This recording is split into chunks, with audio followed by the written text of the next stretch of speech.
Chers amis de l'histoire, bonjour. Je vous emmène aujourd'hui au pied des Alpes, très exactement au bord du lac Léman, à Thonon-les-Bains, où j'aimerais en effet vous présenter un ensemble que j'affectionne particulièrement. Cet ensemble, c'est le parc thermal de Thonon-les-Bains.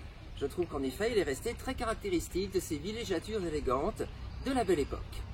Il a été, ce parc, inauguré en 1904 et il présente un casino, un établissement thermal, un vaste jardin et surtout un exceptionnel grand hôtel que l'on connaît encore aujourd'hui sous le nom de Grand Hôtel du Parc, malgré le fait qu'il soit devenu une copropriété.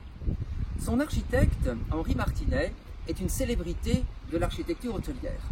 En effet, on lui doit l'hôtel Esqualduna à Hendaye, l'hôtel Atlantique au Touquet, l'hôtel Regina à Biarritz, un autre hôtel du parc à La Roche-Posay, l'hôtel Mirabeau à Aix-les-Bains, et on lui doit surtout son grand joyau, qui est le grand hôtel du Cap-Ferrat à Saint-Jean-Cap-Ferrat, qui, en 2019, est toujours considéré comme un des plus beaux hôtels du monde. Tout cela, bien entendu, sans oublier le Palace Hotel d'Estoril, qu'il construit au Portugal, et un certain nombre d'autres établissements hôteliers qu'il va réaliser pour la Compagnie internationale des wagons-lits.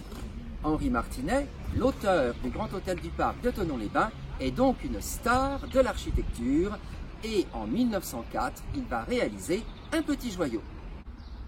Pour distraire la riche clientèle de villégiature à la Belle Époque, il faut naturellement un casino et ce casino contenait une roulette et une boule et bien entendu un magnifique hôtel. Cet hôtel, avec cette façade blanche majestueuse qui domine le lac, présente encore aujourd'hui un magnifique hall à colonnes et arcades. Et il y avait bien sûr une grande salle à manger au décor Art Nouveau, une enfilade de grands salons et une marquise en verrière que l'on devine encore aujourd'hui qui permettait aux élégantes et aux mondains de profiter de la vue sur le lac à l'abri des éventuelles intempéries. En 1910, le président de la République française, Armand Fallières, choisit de descendre à l'hôtel du Parc pour venir inaugurer la statue du général de Saix, général de la Grande Armée de Napoléon, qui était natif de Thonon-les-Bains. Et le succès du Grand Hôtel du Parc est tel que Henri Martinet doit revenir pour la saison 1911, ajouter une aile de 50 chambres à l'établissement. Et le 24 août 1911, arrive à l'hôtel un couple extraordinaire. Il est 7h30 du matin, ils descendent à peine du train de nuit qui les amène de Londres.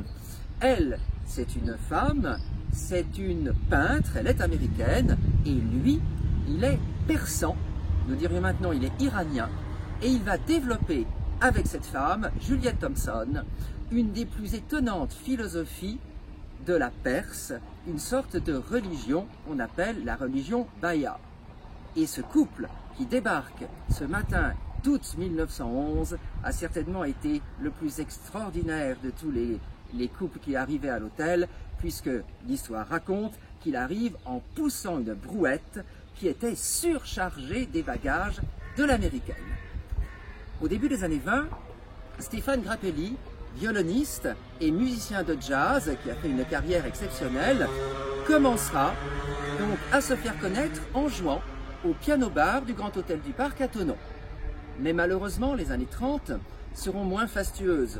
La crise de 29, hélas, fait se raréfier la clientèle et les eaux de Thonon passant sous le contrôle des eaux d'Évian, le Grand Hôtel du Parc va devenir une sorte d'annexe des grands hôtels d'Évian pour, en 1941, terminer sa carrière hôtelière en étant vendu en copropriété et divisé en appartements par un étrange personnage qui s'appelait Saglia et que l'on retrouve, sorte de fossoyeur de la grande hôtellerie française sur la Côte d'Azur, puisque ce monsieur Saglia a également vendu en appartement de très nombreux grands hôtels de la colline de Cimiez à Nice. Aujourd'hui, comme vous pouvez le voir, il reste ce magnifique témoignage de la Belle Époque au pied des Alpes, à une époque où les voyages se conjuguaient avec le temps, l'élégance et la distinction. À bientôt pour un nouveau numéro de l'Histoire sans secret et même de l'Histoire sans aucun secret.